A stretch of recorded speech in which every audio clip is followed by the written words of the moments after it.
बिस्मिल्लाहिर्रहमानिर्रहीम। Welcome to my channel untold discrete. Today's we study about the predicate.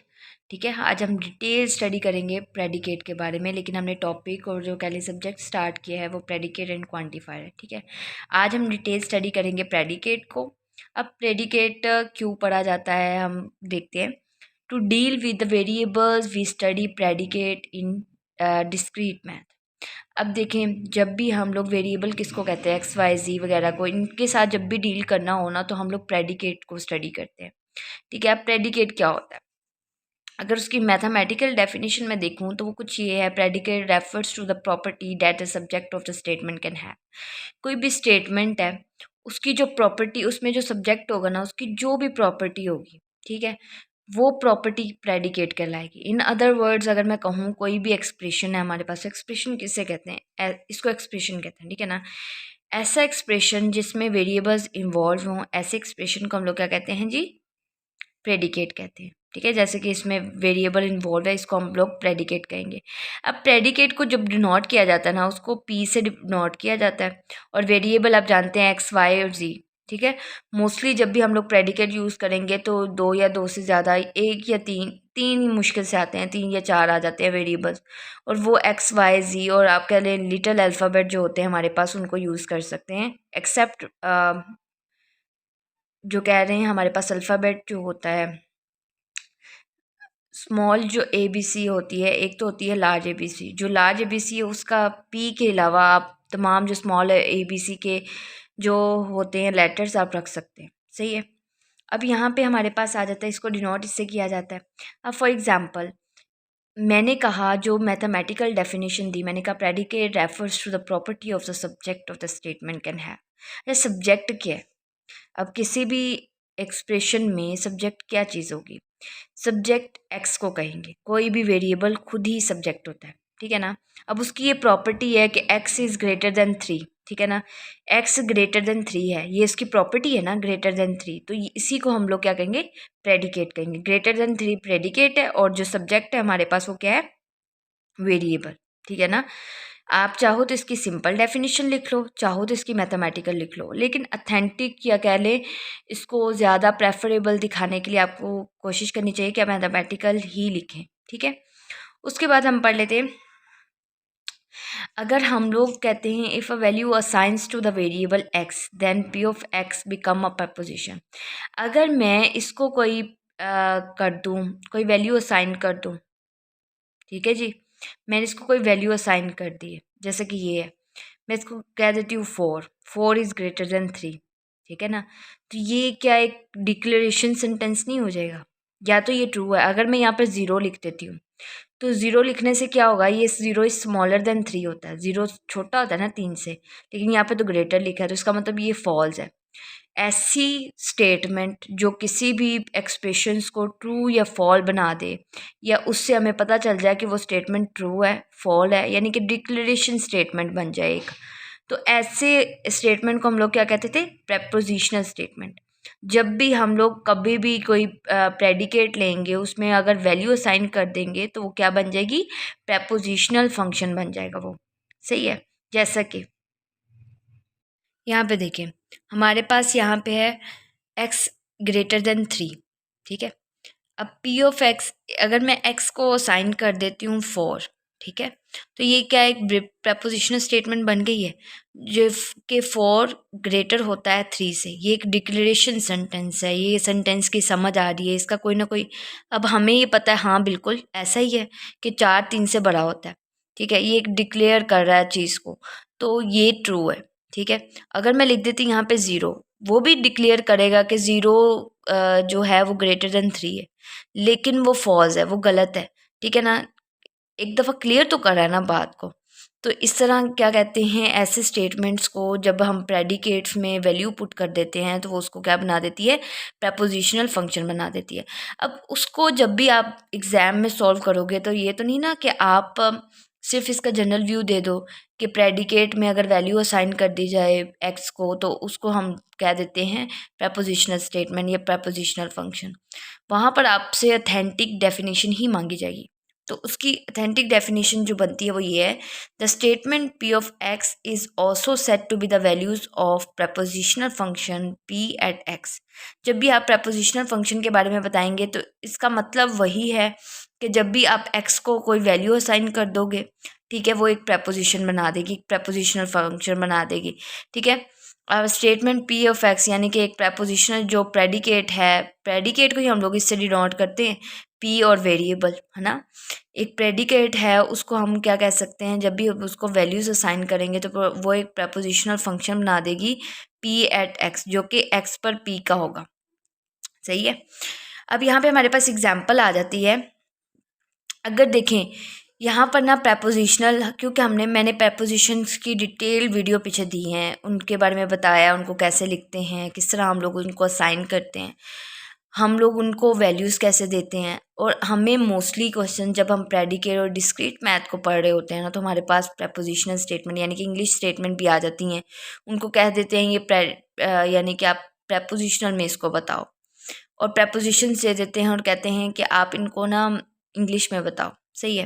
अब यहाँ पे हमें जब भी प्रेडिकेट स्टडी करेंगे तो इसमें हमें क्या किया जाएगा, ऐसी स्टेटमेंट जिसमें वेरिएबल इन्वॉल्व हो उसको क्या कहते हैं हम लोग, प्रेडिकेट कहते हैं। सही है। अब यहाँ पे हमारे पास प्रेडिकेट क्या होगी, लेट ए एक्स, यानी ए एक्स अब यहाँ पर प्रेडिकेट को शो कर रहा है ना, ए यानी कि बड़े अल्फ़ाबेट का एक बेट, और उसके साथ हम लोग वेरिएबल्स यूज़ कर रहे हैं, तो ये एक प्रेडिकेट है। ठीक है। Predicate denotes statement computer x. अब यहाँ x is under attack by a intruder. अब यहाँ पे देखें वेरिएबल इन्वॉल्व हो रहा है जी। अगर वेरिएबल किसी स्टेटमेंट में इन्वॉल्व है या किसी एक्सप्रेशन में इन्वॉल्व है तो वो क्या है, एक प्रेडिकेट है, उसको प्रेडिकेट की फॉर्म में लिखा जाता है। Suppose that of the computer on the campus only CS2 and math 1 are currently attacked by the intruder. अब उन्होंने हमें एक स्ट्रेट्स जो कह लें इंस्ट्रक्शन से दी हैं। ठीक है। उन्होंने बता दिया है कि कौन से कैंपस के अब कंप्यूटर डिफ़ॉल्टी हैं। ठीक है। और हमें कह दिया गया है कि आपको प्रेपोजिशन जो बनाने के लिए आपको जो ट्रुथ वैल्यूज़ दी गई हैं ना, वो ये हैं CS1, CS2 और CS मैथ 1।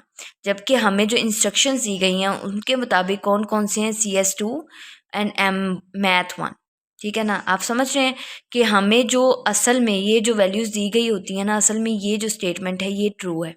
ये मैं बताएगी कि अगर इन वैल्यूज़ में से कोई एक अगर हम यूज़ करते हैं ना इस एक्स की जगह पे, ठीक है, और फिर उसको चेक करते हैं तो उसकी ट्रूथ वैल्यू क्या होगी, ट्रू होगी। दी गई स्टेटमेंट या कह लो दी गई लिस्ट के मुताबिक अगर उसका आंसर आ रहा है, एक्स की वैल्यू आ रही है तो वो ट्रू होगी। ठीक है। एक्स को वैल्यू असाइन कर रहे हैं तो वो ट्रू होगी।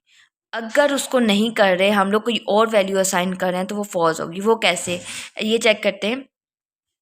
अच्छा जी, हमें अब जो ट्रुथ वैल्यूज़ दी गई हैं वो क्या थी, CS1, CS2 एंड मैथ 1। और हमारे पास जो कि मैंने बताया हमारे पास प्रेडिकेट जो दिया गया था या P ऑफ X दिया गया था हमें, वो क्या था, या वो दिया गया था the computer X is under attack by the intruder, ये दिया गया था। अब X की जगह पे हमने क्या पुट करना है, CS1 पुट कर दिया, the computer CS1 attack by the intruder.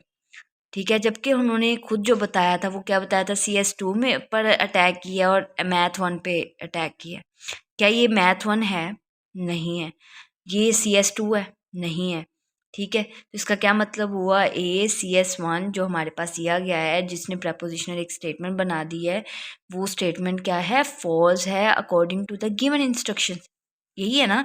उसके बाद हमें इंस्ट्रक्शन लिस्ट जो दी गई है उसके मुताबिक ये गलत है। उसके बाद उन्होंने कहा CS2 पुट करें, यानी कि ये प्रेडिकेट हमारे पास जो है उसको प्रपोजिशन आपने CS2 बना करके करना है। ठीक है।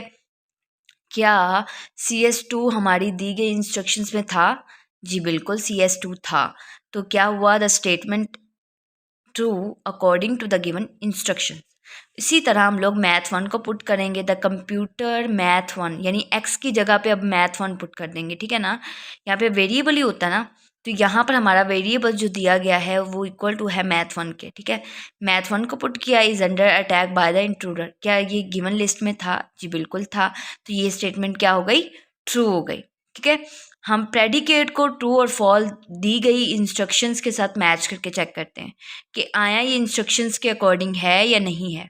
अगर ये है तो इसको ट्रू कर देते हैं, अगर वो नहीं दी गई इंस्ट्रक्शंस के अकॉर्डिंग नहीं होता तो उसको हम क्या कर देते हैं, फॉल्स कर देते हैं। जैसे कि मैंने ये गिवन एग्जांपल में आपको करके दिखाया। अगर इंग्लिश स्टेटमेंट मिलेगी तो उसको आपने इसी तरह सॉल्व करना है। उसके बाद हमारे पास आ जाती है सेकंड एग्जांपल। सेकंड एग्जांपल में हमने क्या करना है, let Q X Y denoted statement X is equal to Y plus 3। ठीक है, what are the truth values of the preposition q12 and q30। अब वो कह रहे हैं कि आप ट्रुथ वैल्यूज़ बताओ, आया ये जो दिए गए q12 है और q30 जो हमें दे रहे हैं ये स्टेटमेंट्स, क्या ये ट्रू हैं ये फॉल्स हैं, आप इसके बारे में बताओ। तो इसके बारे में कैसे पता चलेगा, हमें जो दी गई हमारे पास क्या है, इसको कहते हैं हम लोग प्रेडिकेट। जो प्रेडिकेट हमें दिया गया हम पहले प्रेडिकेट लिखते हैं। ठीक है, प्रेडिकेट में अब हमने वैल्यू असाइन कर दी ये वाली 1 और 2, एक्स और वाई जो है हमारे पास यहाँ पर 1 2 है, 1 2 पुट किया, जिससे हमने देखा कि ये इक्वल नहीं आया, यानी कि इसने कोई डिक्लेरेशन सेंटेंस तो बना दिया, यानी इसने प्रैपोजिशन तो बना दी लेकिन इसने प्रैपोजिशन इक्वल नहीं बनाई, ये फॉल्स है। 1 कभी 5 के इक्वल हुआ है? जी नहीं, 5 के इक्वल नहीं हुआ, दिस प्रैपोजिशन इज फॉल्स। ठीक है, और यहाँ पर उन्होंने लिखा है 30। जब हमने 30 इसमें पुट किया उससे हमारे पास इक्वल आंसर आ गया, जो इक्वेशन थी वो सेटिस्फाइड हो गई। ठीक है, और this proposition is true according to the given predicate. ठीक है ना, हमने यही चेक करना होता है कि जो दी गई इंस्ट्रक्शंस है उसके अकॉर्डिंग ये हो रहा है कि नहीं हो रहा। अब देखिए यहाँ पर ना इंस्ट्रक्शंस इंग्लिश में वो लोग देंगे, लाइक एक स्टेटमेंट बना के आपको दे देंगे, लेकिन जब आपको इक्वेशंस फॉर्म में देंगे ना तो उस इक्वेशन को आपने क्या करना होता है, सेटिस्फाइड करना होता है अकॉर्डिंग टू द गिवन। आपको साथ में प्रेडिकेट प्रपोजिशनल्स जो होंगे ट्रुथ वैल्यूज वो पकड़ा देंगे। ठीक है ना, उससे आपने फिर सेटिस्फाइड करवाना होता है। अगर वो सेटिस्फाइड कर जाए तब वो ट्रू होगा, अगर वो ना करे तो वो फॉल्स होगा। अच्छा जी, नेक्स्ट एग्जांपल जो हमारे पास है वो है let R x y z, यानी कि predicate denotes x plus y is equal to z. अच्छा, प्रेडिकेट को डिनोट्स, इसका मतलब ये होता है कि आर एक्स वाई को डबल डॉट लगा के आप इस इक्वेशन के इक्वल रखो, यानी कि ये एक प्रेडिकेट बना रहा है। ठीक है ना, ऐसी एक्सप्रेशंस जो कि वेरिएबल्स इन्वॉल्व करती हो, ऐसे एक्सप्रेशन को हम लोग प्रेडिकेट कहते हैं। अब उनमें जब हम लोग वैल्यू असाइन करेंगे उससे हमें ट्रू और या फॉल्स मिल रहा है। इसका मतलब क्या हुआ कि जब भी हम लोग प्रेडिकेट को वैल्यूज असाइन कर देते हैं तो वो उसको एक प्रपोजिशनल स्टेटमेंट बना देती है। ठीक है जी, उसको डिनोट कैसे किया जाता है, आर के बाद ब्रैकेट में कोई भी वेरिएबल्स लिख दो तो उसको ऐसे डिनोट किया जाता है। ये इसकी टोटल समरी थी। अब यहाँ पर देखें, इस एग्जाम्पल में उन्होंने हमें 2 ट्रुथ वैल्यूज दे दी गई हैं और पूछा है कि बताएं कि भाई कौन सी प्रपोजिशन ट्रू होगी और कौन सी प्रपोजिशन फॉल्स होगी। सही है, हम क्या करेंगे, हम इसको वैल्यूज असाइन करेंगे और चेक करेंगे कि ये इक्वेशन को सेटिस्फाइड कर रही है या नहीं कर रही। अगर ये सेटिस्फाइड कर रही है तो हम कहेंगे ये प्रेडिकेट ट्रू है। ठीक है, अगर नहीं कर रही तो हम कहेंगे ये प्रेडिकेट क्या है, फॉल्स है, या कह लें ये प्रपोजिशन स्टेटमेंट जो है वो फॉल है। प्रेडिकेट सॉरी ट्रू फॉल नहीं होता, हमेशा प्रपोजिशन स्टेटमेंट ही ट्रू फॉल होती है। चले जी, यहाँ पे हमने 1 असाइन कर दिया, यहाँ पे हमने 2 असाइन कर दिया वाई की जगह पे, क्योंकि वाई के अकॉर्डिंग 2 है ना, और z इज इक्वल टू 3, तो यहाँ पर हमने 3 असाइन कर दिया। 1 + 2 3 हो गया, 3 इज इक्वल टू 3, तो ये तो एक दूसरे को सेटिस्फाइड कर रहे हैं, इक्वेशन सेटिस्फाइड हो गई है। इसका मतलब ये प्रपोजिशन जो स्टेटमेंट है वो क्या है, ट्रू है। अब हम सेकंड चेक करते हैं, जो उन्होंने हमें वैल्यूज़ दी हैं क्या उसके इक्वल है या नहीं है। ठीक है, अब हमने 0 0 1 इसमें पुट करना है। 0 इज़ नॉट इक्वल टू 1। ठीक है, 0 + 0 इज इक्वल टू 1 ना आ गया, 0 इज़ नॉट इक्वल टू 1 हो गया। ठीक है, this prepositional statement is not true. क्यों? क्योंकि 0 इक्वल टू 1 नहीं होता, ये इक्वेशन एक दूसरे को सेटिस्फाइड नहीं कर रही। So much to watch my video, please like comment and subscribe my channel and share as you can.